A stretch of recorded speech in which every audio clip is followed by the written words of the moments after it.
We have reached the thick of the high school football playoffs. For some of these kids, this is the good stuff they've dreamed of their entire young lives. But for two area youngsters just starting their gridiron careers, many probably thought their dreams didn't have a leg to stand on. Many, except for those two players and a coach blessed with a sideline view of it all. Huddle up, quick, come on. Hurry.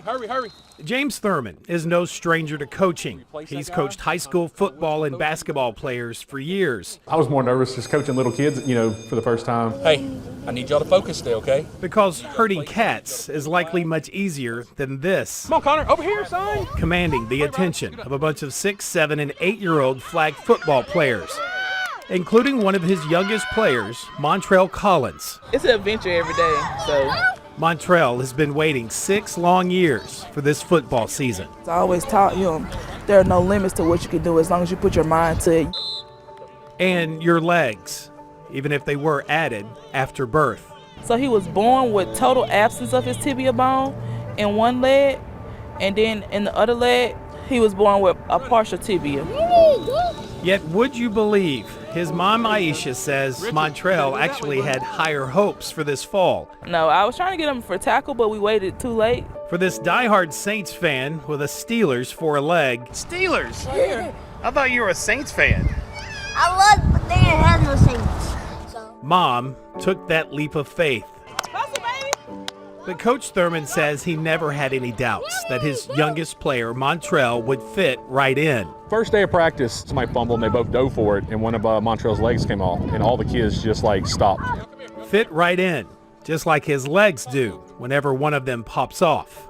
And I was like, it's okay, Montrell assured him, it's fine, Montrell's mother tells me she texted Coach Thurman before their first ever practice. She wanted to make sure he knew what he was getting. A very rambunctious double amputee who just wanted to play football. She says his response was something she wasn't expecting to see. He's like, everything's gonna be all right. I have another boy on my high school team. He's been great.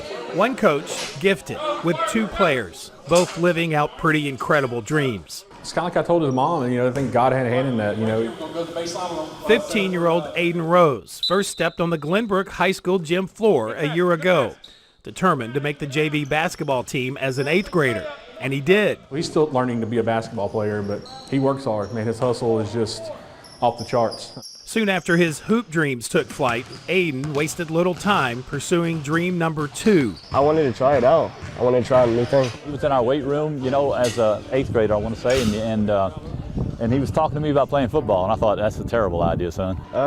He was like, Glenbrook head football coach David Feaster says initially it's not that he ever doubted the will in Aiden's heart, but was just concerned for his safety on a hard-hitting high school football field. Of course, as parents, you do worry. You can't help, even if there wasn't an accident. It's a worry that first began after an accident that did happen when Aiden was only 3. August 4th, 2010, he was, his grandparents were watching him, and he was with his little cousin, and they let him outside in the backyard. A family member on a riding mower didn't know the kids were right behind him. And Aiden slipped, and he couldn't get up in time. That accident cost Aiden his right foot. It'd be nice to prove to people that my prosthetic isn't a restriction at all.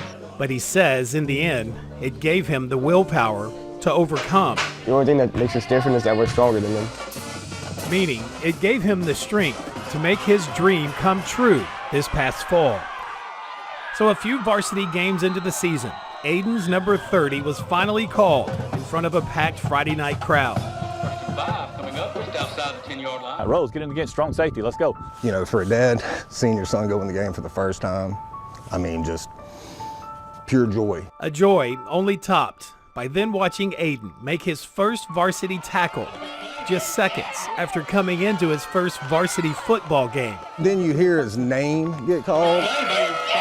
I'm pretty sure I levitated a little bit as a father, The young freshman who went on to make a number of varsity tackles by season's end, while unknowingly paving the way for the next great defender to live out his football dream. I'm so glad that somebody allowed their son to do what he loves to do. I know he was going to be in good hands.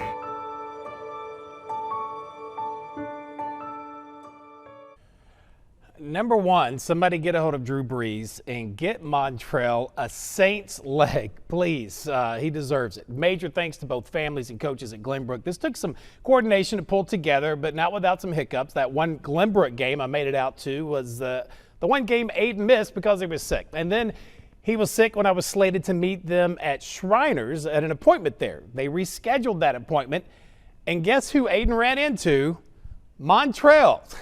Sometimes the best laid plans of Montrell and Aiden go awry for all the right reasons.